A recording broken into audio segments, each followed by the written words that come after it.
Welcome, everybody. It's day 5, and this is Nathe from the Third Wish. And Nathe, you were excited you were day 5. Why? Five, well, I like this number very much. Anytime I have an opportunity to pick a number, I would pick five. So that makes a lot of sense. It's not a coincidence. Mm-hmm. And to start with, I was born in May, which is like you, Okay, which 5. is the number five.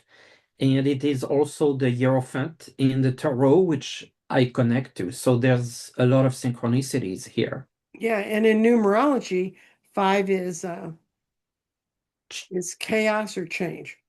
You either Yes. built your life to where you can change, or you built like your life into chaos. So, yeah, it's a fun number. And I did not know 5 was his favorite number till I told him, "You're day 5." So.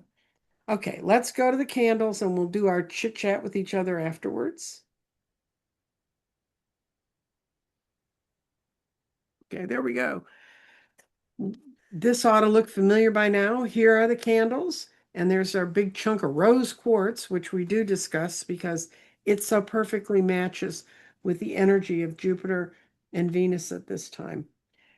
And as Jupiter and Venus meet in the sky on June 9th, we're invited into a moment of expansion, beauty, hope, heart-centered possibilities. Jupiter brings growth. Venus brings love, harmony, creativity. Um, Together, they create a powerful, energetic doorway for gratitude, attraction, and joy,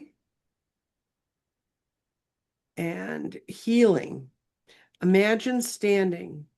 Okay, I got to move these because you'd be surprised how hot these candles are. Yeah. That's part of the meditation, but that's part of the reality I live with. Okay, there are the 5 candles lit. Imagine standing beneath a twilight sky filled with soft golden and rose-colored light. Above you, Jupiter and Venus shine brightly together, two celestial lights weaving their energies into one radiant stream. And on the night, that's when they'll be the closest. And anyone around the world at the time that the sun sets, you should be able to look in that area of the sky. You can look it up on Google. It will tell you exactly which part of the sky to look at. And you can go out and you can see this conjunction. This is why this is so important to me. We can see these celestial happenings happen to us. And when you're standing there, Jupiter will whisper, expand beyond fear, dream larger, trust the path opening before you. And Venus whispers, open your heart, receive beauty, allow love and kindness to flow freely. See their combined light gently pouring down on you like a warm liquid starlight. It fills your heart first, softening your old worries, dissolving the heaviness, and awakening hope. Let this light shine through your body, into your mind for clarity, into your spirit for faith, into your hands for creation, and into your future for possibilities. Ask yourself quietly, what am I ready to welcome with joy? Where am I being called to put my trust and abundance? And how can I create more beauty and harmony in my life? Sit for a moment and see how these ideas arise. Now imagine placing one intention into the hands of the universe, something you wish to grow with grace, wisdom, and love. See Jupiter magnifying it with the opportunity, while Venus surrenders it with compassion and balance. I open my heart to divine timing. I welcome growth guided by love. I trust the beauty unfolding in my life. I feel the energy of Venus and Jupiter glowing within myself to expand for gentle and full possibilities. This is when we bring our lights to the candles. This is when we're ready. Slowly return, carrying the light with us. And now, my question to you, Nathe, is how what kind of help can you give people if they're not focusing, if they want to say, how can I focus on this? Well, I feel like the first thing that this is asking us to do is to ask ourselves the first question is, what do we want? Mm-hmm. Do we know what we want? Mm-hmm. Because it starts right at the beginning. Mm-hmm. And to me, when I was listening to this meditation, that's really what it pulled me towards is redefining not the need, but the want, the desire, the aspiration, Mm-hmm. all the levels, whether they are physical, whether they're spiritual. But of course, as soon as you, in your mind, I'm sure the viewers also have been thinking of their wants. Mm-hmm. But the next question that comes is why? And you do the five whys. Why to get to the root of it. Mm-hmm. And the root always, in my view, comes for your soul contract. Mm-hmm. So now we're reaching a bridge where is what you want aligned with your soul contract? Mm-hmm. If it is, that's fantastic. If it's not, well, we have to think about it. Yeah, and I think when you're thinking about it, if it makes you extremely uncomfortable, you know you're missing the mark. If you feel, I always tell people go with your gut because we have more receptors and more of the recept. If you read about heart coherence, um, when they can spot the energy field around your body, around your head, it's I have a big head, but it's pretty big, but it's huge around the trunk, around where your heart is. And when people say, I just got a gut feeling that this was Yes. right, that's not wrong because your brain and your stomach, Yeah. if you've ever watched an embryo grow, they come out of the same parts. And they're Mhm. the serotonin that's in your brain that helps you with dealing with stress and stuff. There's more serotonin in your digestive system than there is in your brain. And it's not Yes, in any other part of the body. I believe that it's not just, and also I get people ask me, how do I know if it's a thought or if it's an intuition message? I always have the same answer. It just doesn't feel the same. No, no. What if you know it like you've read it in a book and you know it's a fact, and even if it doesn't seem rational, sometimes I get hits that are not rational. I Yeah. I go with that because and it just comes from years of trying it out. I That does not mean that if you're new to doing this, I'd run down the street telling my neighbor every secret you think they didn't want to know. Yeah. Yes. But you have to start recognizing the feel of a fact, the sky is blue Hmm. versus what I feel like. Yeah, I'm getting a sense that this is going to happen. The way that the information comes has a very different feel and energy. So, kind of tying it back to this, I feel like you can really make a comparison here in terms of we're going back to this is asking you what you want. Right. So when you're asking yourself what you want, does it me feel more like a fact that society is telling you that that's what you should want? Or does it feel like this is coming from your soul telling you, yes, you really want this because this is aligned with you? Hmm. Hmm. That's true. And as we light the candles and we talk about the positive things, I mean, just imagine after all the stuff we've heard recently, to live at a point when things are heart-centered, where Yeah. beauty and abundance are being sent out to us in large manner. What does beauty and abundance mean to you? I mean, when Well, we're beauty and abundance. The abundance is about your ability to attract the things that are going to be aligned. Mhm. But the beauty aspect is the counterbalance because it has to be in line in a way that feels right, feels ethical, feel like it's not just for you, but the highest good. So the abundance element provides, but doesn't provide anything at any cost for any reason.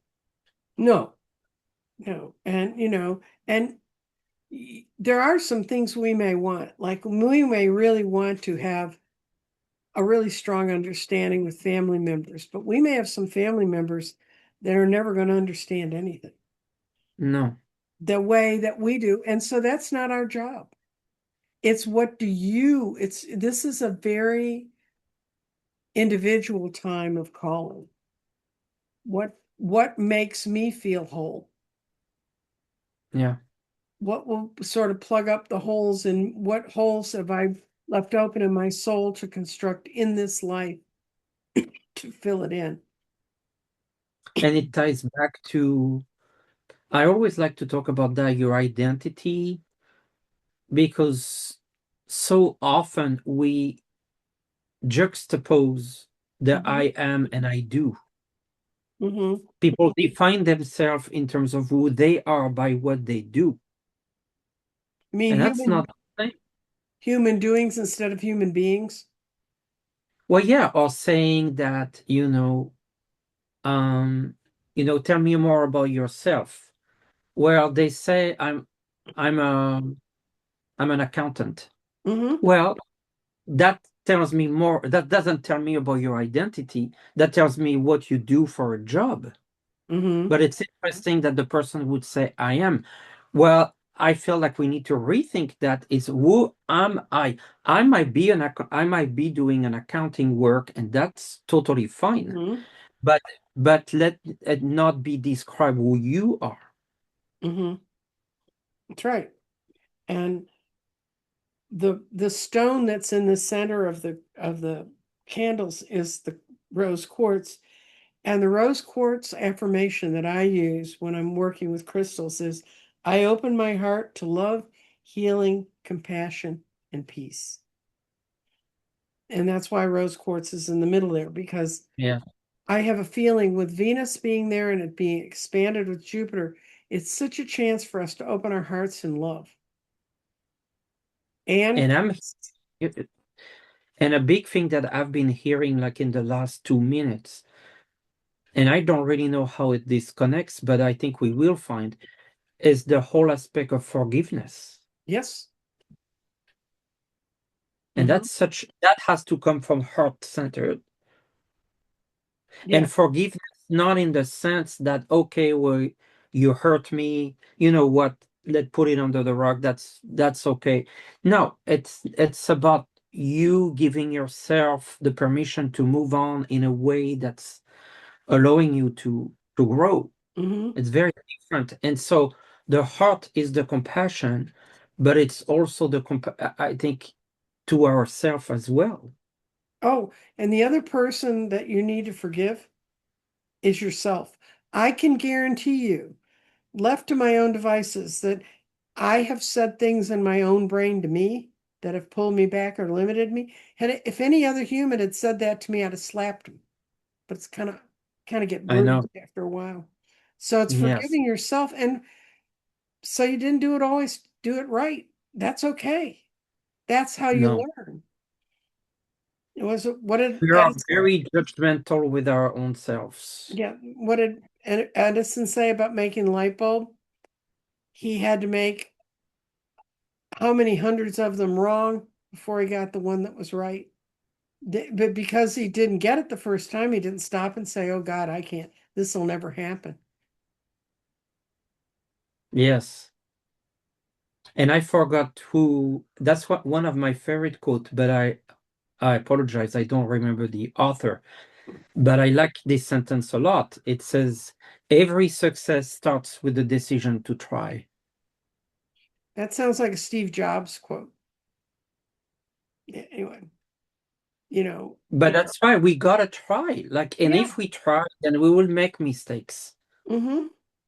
And then acknowledge it. Don't hang on to a mistake and say, "Well, I got to stay here because this is as far as I got." I mean, you can do that too, but um, the only way you're going to learn is to move on, or to look at it again, or to keep working at it, Yeah. working at the little things, and forgive yourself and forgive people around you who don't, who maybe don't understand you, and Yep. you want to move on. So Yep. anyway, in closing, um, the rose quartz, for those of you who want to know what you can do with it during this time, it can be a meditation for healing your heart. It can help you Focus on love for yourself and love within family. You can carry it, little piece of rose quartz during a stressful emotional situation. Um, I had a client one time who said, I'm going to go home and visit my mother. Well, this was always dangerous territory for him because his mother was one of 9 sisters, and he was the only male in his generation. And so when he showed up, it was like, oh, here comes a man who's going to solve all our problems. And he did not want that role. I mean, he did not want that role so bad. He moved from the East Coast to the West Coast to get away from it. And then, Yeah. and then now he lives in Dallas and goes east. But he said, I'm going home. I just know what to do. So I gave him a piece of quartz and I said, put this in your pocket, carry it in your pocket every single day. And when the energy you don't want starts being headed towards you, hold on to that crystal. We've created an energy field for you to work with to push it away. And so when he came back, I said, how'd it work? He said, I couldn't believe it. He said, the first day I was there, my mother went off to do her thing, and 3 of my aunts started in on why wouldn't she listen to them. I held on to that crystal, and all of a sudden the whole conversation changed. He said it was, Wow. he said, I didn't bother to say, oh, by the way, this crystal did this for you. He said, I just kept it next to me through the whole trip. He said, I think I can go home and visit my mother now and not feel like I'm going to be sucked into being a complete arbiter. You can do that. You can do that if you work, if you work in a work environment where you think things can be a bit hostile. This is how you can bring your radiance and your light in and carry it Yes. with you. That's beautiful. So that's the wit and wisdom of Nathan and Nancy today. Day 5. We're going to keep doing this. We've got 4 more days. Come tomorrow and see who's going to show up. But I've got to go blow the candles out. The first time I did this, I didn't remind people to blow the candles out, and these people kept running out of candles. And if you watch, you can see the smoke drifting up to heavens. That's part of the miracle of lighting candles. When you set an intention with a candle, that intention is there when it's lit, and then the smoke drifts up to heaven and carries it out for you. So it's a little candle magic for you too. Thank you so much, Nathe. I'm so glad we got our time Thank worked out. you. And I look forward to seeing y'all tomorrow. And thank everyone for being here. Bye bye. Thank you for having me. Bye bye.